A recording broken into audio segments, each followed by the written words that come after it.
मैं वार्ता आरंभ कर रहा हूँ। हाथ खोल लीजिए। श्री माता जी, ये राजकीय वरिष्ठ माध्यमिक कन्या विद्यालय जैकबपुरा की एकादश कक्षा की कन्याएं, एकादश कक्षा की छात्राएं, सभी छात्राओं को गुरुग्राम के सहयोग ध्यान केंद्र की तरफ से मैं राजेश आपको हार्दिक प्रणाम करता हूँ। तालियां बजाइए। कितनी धीरे धीरे तालियां बज रही हैं।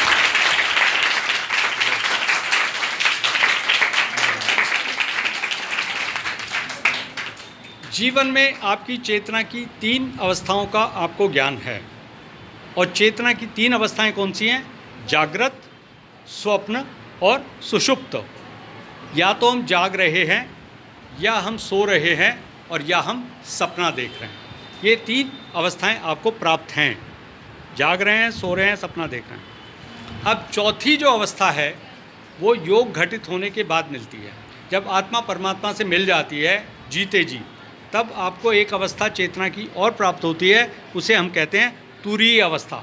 योग शास्त्र की भाषा में तुरीय अवस्था कहते हैं चौथी अवस्था को। जब आपकी आत्मा जीते जी देवलोक से कनेक्ट हो जाती है। और वो तब होता है जब आपका तीसरा नेत्र खुल जाता है। विधाता ने मनुष्य को कितने नेत्र दिए? 3। 2 नेत्र बाह्य जगत को देखने के लिए, और 1 नेत्र दिया है अंतर जगत को देखने के लिए। तो अंतर जगत को देखने के लिए जो नेत्र है उसका क्या नाम है साहब? आत्मचक्षु, अथवा अंतरचक्षु, अथवा शिव का नेत्र, अथवा ज्ञान का नेत्र, अथवा दिव्य नेत्र, दिव्य चक्षु। अब साहब आंखें बंद करके जरा अंतर्घट का निरीक्षण करो। भीतर अंधेरा है या उजाला? आंखें बंद करना, दोनों हाथ खोल लीजिए। देखना जरा भीतर अंधेरा है या उजाला? बोलो तो। सबके अंदर अंतर्घट में अंधेरा है साहब। अगर इसी अंधेरे में प्रकाश की ज्योति प्रज्वलित कर दी जाए तब क्या होगा? अस्तो माँ सद्गमय, तमसो माँ ज्योतिर्गमय, मृत्योर्मा अमृतम गमय। वेद क्या कहते हैं?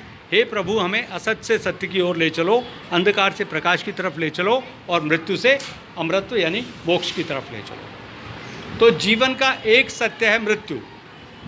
और मृत्यु में क्या होता है कि जब आत्मा शरीर से निकलती है तो जो शरीर के 9 दरवाजे हैं उनमें से ये किसी भी द्वार से होकर निकल जाती है। जिनके प्राण मल द्वार से निकलते हैं वो नरक में जाते हैं। इसलिए कहा गया कि मनुष्य को स्वर्ग चाहिए, नरक नहीं चाहिए।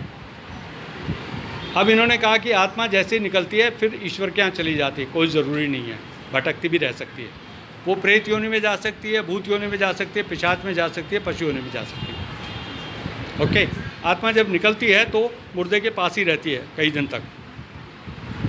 बहुत गंभीर बातें हैं। अभी हम मोटे तौर पर हम बात करने वाले हैं कि आपकी आत्मा, ये फोटोग्राफ आपकी आत्मा को जगा देगा। ये फोटोग्राफ ये बोलती भी है, सुनती भी है, जवाब भी देती है, सारे काम करती है। ये जीवंत है। ये फोटोग्राफ श्री माता जी जीवंत हैं। फोटोग्राफ में से निकल आएंगी, दुर्गा के रूप में, हनुमान जी के रूप में, शिव जी के रूप में। जौन सा देवता आप अभी तक मूर्तियों में, तस्वीरों में पूज रहे हो, वो सारे देवता श्री माता जी के भीतर समाहित हैं। ये कैसे हुआ? 5 मई 1970 को गुजरात के नारगोल गांव में सूरत के समुद्र तट पर, जैसे ये कन्याएं बैठी हैं, ऐसे श्री माता जी समुद्र के तट पर ध्यान में बैठी। जहाँ पे द्वारिका डूबी थी, जहाँ कृष्ण जी का अवतार समाप्त हुआ, वहीं से देवी ने 10वां अवतार प्रकट हुआ। तो उस द्वारिका वाले स्थान पर, समुद्र के तट पर श्री माता जी बैठी। 2 दिन 2 रात तक ध्यान में बैठी, और तीसरे दिन उनका ये 10वां दरवाज़ा खुल गया, तीसरा नेत्र खुल गया। और ये खुलने के उपरांत उनके भीतर जो आत्मा की जो शक्ति है, ये जो आप नाड़ी यंत्र में देख रहे हैं, ये कुंडली शक्ति उनके अंदर से जाग गई, और 7 चक्रों में से लप लप करते हुए संपूर्ण कुंडली तीसरे नेत्र में से बाहर आ गई। जो शिव जी के चित्र में आपने देखा, गंगा यहाँ से निकलती है। तो उनकी शक्ति जाग गई, और ये सामान्य स्त्री दैविक रूप में रूपांतरित हो गई। इस स्त्री का रूपांतरण कायाकल्प हो गया। देखते देखते एक सामान्य स्त्री दैविक रूप में आ गई, लेकिन लोग पहचान नहीं पाए। हवाई अड्डे पर नहीं पहचान पाए, मार्केट में नहीं पहचान पाए। एक सामान्य गृहिणी के रूप में देवी ने अवतार ले लिया, और उसके 3 शक्तियाँ उसमें निहित हैं। 3 शक्तियाँ कौन सी साहब? निर्मला में 3 अक्षर हैं। एक तो निर्मल का मतलब पवित्र, पवित्र पावन पुनीत, साफ स्वच्छ शुद्ध और पवित्र। और एक अभिप्राय और इसमें अंतर्निहित अभिप्राय, वो क्या है साहब? निहि मानी नहीं। पहला अक्षर इसमें निर्मला का निहि, निहि मानी नहीं। तो पहला अक्षर इसमें पहली शक्ति जो है नहीं की शक्ति यानी कि शून्य की शक्ति, कि आपके अंदर जो 6 बुराइयां हैं उनको एक खत्म कर देगी। हमारे अंदर 6 शत्रु कौन है साहब? काम, क्रोध, लोभ, मोह, मद और ईर्ष्या अथवा राग द्वेष। काम, क्रोध, लोभ, मोह, मद, ईर्ष्या अथवा राग द्वेष। ये जो 6 शत्रु 12 साल के बाद हमारी इंद्रियों पर कब्जा कर लेते हैं, इन 6 शत्रुओं को पहली शक्ति खत्म करेगी और शक्ति का नाम है महाकाली। तो पहली शक्ति महाकाली, फिर दूसरा अक्षर इसमें म से बना महालक्ष्मी, जो उन्नति देती है, सुख शांति देती है, समृद्धि देती है। दूसरी शक्ति कौन सी हुई? महालक्ष्मी। और तीसरा अक्षर इसमें ल से बना ललिता। ललिता मानी सरस्वती, जो रचना करती है, ज्ञान देती है, कला देती है, विद्या देती है और नई चेतना का सूत्रपात करती है। कला का सूत्रपात, विद्या का सूत्रपात, ज्ञान की देवी, उसका क्या नाम है? महासरस्वती। महाकाली, महालक्ष्मी, महासरस्वती। देवी मानी दिव्य। दिव्य का मतलब जो पृथ्वी, जल, आकाश, अग्नि, वायु से परे हो। ये शक्ति उन 5 तत्वों से परे है, तो ये ब्रह्म की शक्ति है, साक्षात ब्रह्म स्वरूपा आदि शक्ति। आदि मानी आरंभ और शक्ति मानी पावर। जिसने इस संसार को बनाया वो दैविक शक्ति मानव रूप लेकर स्वर्ग से नीचे उतर आई और इस फोटो के भीतर समाहित हो गई। अब आपको हनुमान जी चाहिए, इनको दुर्गा देखनी है, इनको राम देखना है, इनको मोहम्मद साहब देखना है, इनको ईसा मसीह देखना है। जो जो स्वर्ग से नीचे उतरे देवता और अवतार पैगंबर, वो सारे के सारे इस फोटो में आ गए। 100% आ गए, 99 नहीं। अब इनको हनुमान जी देखने हैं, इनको दुर्गा देखने, इनको राम देखना है, इनको मोहम्मद साहब देखना है, इस फोटो में से ही मिलेंगे। ये आज का वर्तमान सत्य है। ताली बजाओ।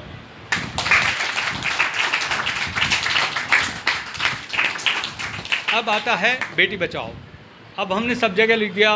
पहले तो ये था कि भ्रूण में ही कन्या को मार दो, ताकि बेटी जन्म लेगी तो उसके लिए दहेज इकट्ठा करो, लड़का ढूंढो, उसकी शादी करो, दुनिया भर के उसकी रखवाली करो, कोई उठाने ले जाए, कोई उसके साथ अनर्थ ना कर दे। आज भी सारे माता पिता इन कन्याओं को लेकर चिंतित हैं, निश्चिंत हैं? बोलो तो क्या कहते हैं वो लोग? माता पिता क्या कहते हैं? हैं ऐसा बोलते हैं सबके माता पिता? एक आध के माता पिता क्या बोलते हैं? ओके। और रास्ते में कोई कोल्ड ड्रिंक पिलाए तो पी लेना। नहीं, कोई प्रसाद खिलाए, वैष्णो देवी का, हनुमान जी का प्रसाद, लड्डू पेड़े हैं। अब नहीं, अब ये प्रसाद नहीं ले सकते, प्लीज़ कम। इन्होंने एक तिलक निकाला हुआ है, दिखाना एक मिनट। ये तिलक जो ऊर्ध्वगामी है, इसका क्या अभिप्राय है? बताओ तो, इधर आओ तो। ये जो हाँ एक बार वीडियो स्टॉप करेंगे। हाँ बताओ। मैं आपको ऐसे एक्सप्लेन कर दूंगी, मुझे वीडियो कैप्शन करना। ओके, अगर इफ यू वांट मैं एक्सप्लेन कर दूंगी। ओके, मैं चलो अब बुरा मत मानो, फिर बात करते हैं, मैं समझाता हूँ। इन्होंने तिलक लगा रखा था, मैं बता देता हूँ, प्लीज़ बैठिए, बुरा मत मानो, आहत मत हो। बात चल रही है दैविक। ओके, 3 तरह की तिलक हिंदू लोग लगाते हैं। उन 3 तरह के तिलक में एक तो है गोल बिंदी, एक है त्रिपुंड ऐसे क्षैतिज, और एक ऊर्ध्वाकार तिलक, ऊर्ध्वाकार जो नीचे से अपवर्ड डायरेक्शन में जा रहा है। तो जो ऐसे तिलक लगाते हैं वो कौन कहलाते हैं? वैष्णव। और जो ऐसे लगाते हैं वो हैं शैव, जो शिव की भक्ति करते हैं। और जो बिंदु लगाते हैं वो हैं शक्ति के उपासक। शक्ति के उपासक शाक्त, शिव के उपासक शैव और विष्णु के उपासक वैष्णव। ये सारी भक्ति धाराएं हमारे देश में प्राचीन काल से चल रही थी। ओके, कुछ लोग राम के भक्त थे, कुछ लोग कृष्ण के थे, कुछ शिव के थे, कुछ विष्णु के थे, कुछ देवी के थे। अब आपको सारी के सारे ब्रह्मा, विष्णु, महेश, ईसा मसीह, मोहम्मद साहब सब इस फोटो में मिल जाएंगे टोटल। अभी देख रहे हैं तो अभी दिख जाएंगे। दोनों हाथ खोल के इस फोटो से पूछिए, ये बोलती भी है, जवाब भी देती है। ऐसी एक दिव्य शक्ति हमारे देश में अवतरित हो गई जो निःशुल्क उपलब्ध है। लेकिन जिनके अंदर ज्ञान प्राप्ति की तीव्र उत्कंठा होगी, लालसा होगी, उन्हीं को ये दर्शन देगी। तत्काल भी दे सकती हैं, सपने में आके बताएंगी, आपके साथ चल पड़ेंगी मार्केट में। जैसे आप संकट में आएंगे फ़ौरन से आपके साथ चल पड़ेंगी निराकार में। आप मार्केट में कहीं खो गए, थोड़ी देर रुक जाओ, ध्यान करो, थोड़ी देर में आपको रास्ता पर। जिस दिन परीक्षा होगी थोड़ी देर मेडिटेशन कीजिए, उत्तर एकदम आ जाएगा याद। क्योंकि पहले आपकी चेतना में से चिंताओं की लकीरें मिटा दी जाएं तो आपका चित्त पूरी तरह से पवित्र और निर्मल हो जाएगा। अभी ये चित्त पूरी तरह से चिंताओं से घिरा हुआ है। कन्याएं चिंतित हैं या निश्चिंत हैं? किस बात के लिए चिंतित हैं?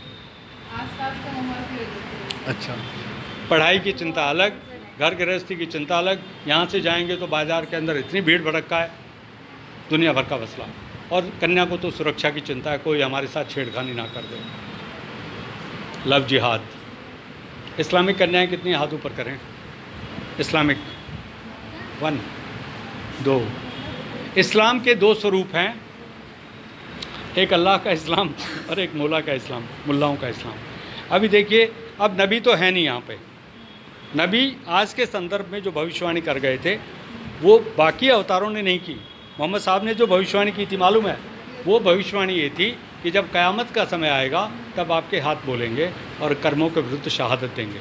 अब ऐसे हाथ, दोनों हाथ खोलिए, इस फ़ोटो से पूछिए, श्री माता जी क्या आप ही मोहम्मद साहब हैं? पूछो, आप पूछो, माता क्या आप ही मोहम्मद साहब हैं? ये फ़ोटो जवाब देती है। नहीं कर सकते? निराकार को मानते हो ना? अल्लाह निराकार है। अब देखिए, आपकी जो धारणा है आप अपने पास रखो। उदाहरण के तौर पर मेरी जेब में 100 रुपये रखे हुए हैं, वो मेरी पूंजी है, वो आपके पास है सुरक्षित। अब हम ये कह रहे हैं कि जो नबी ने कहा था वो चीज़ है। समय बदलने के साथ ही पैगंबर आते हैं, लेकिन कुरान कह रही है कि अब और कोई पैगंबर नहीं आएगा, केवल नबी मोहम्मद साहब पैगंबर हैं अंतिम, ऐसा लिख दिया। लेकिन हदीसों में एक उल्लेख और है कि मेहदी अलैहिस्सलाम आएंगे क़यामत से बचाने के लिए आखिरात में। ठीक है, दज्जाल के बाद मेहदी इमाम आएंगे, बरोबर। हम मेहदी इमाम की बात कर रहे हैं। अगर हम ये कह रहे हैं, इसका मतलब हमें पता होगा तभी हम आपसे बात कर रहे हैं। लेकिन आप अपना विश्वास, अपना ईमान अपने ऊपर कायम रखो। आप टेस्ट कर लो इसको, क्या ये वो हैं। टेस्ट करने की सामान्य विधि है, ये अपने आप ही बता देंगे। आप बैठे रहो।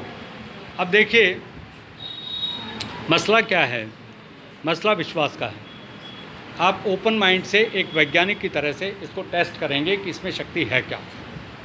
जैसे किसी बच्चे को कहो कि बेटा इसमें ये 3 पिन जो बिजली का बोर्ड है इसमें हाथ मत देना, तो बच्चा मानता है क्या? आप उसको उठा के एक तरफ रख दो, थोड़ी देर में फिर से जाके उसी में उंगली देगा। वो उसको जब तक करंट नहीं लगेगा तब तक वो नहीं मानेगा। कहना मानेगा क्या? क्योंकि उसे पता नहीं है। आपको पता नहीं है, हमको पता है ये क्या चीज़ है।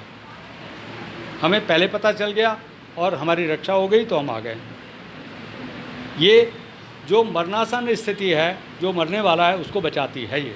जब डॉक्टर जवाब दे देंगे अब क्या करें जी, अब ये तो डेड बॉडी हो गई, इसको लेके जाओ, तब ये उसमें प्राण चेतना का संचार करेगी। ये वो दैविक शक्ति है। जब सारा संसार फेल हो जाएगा तब ये अपने आप को सिद्ध करके दिखाएगी।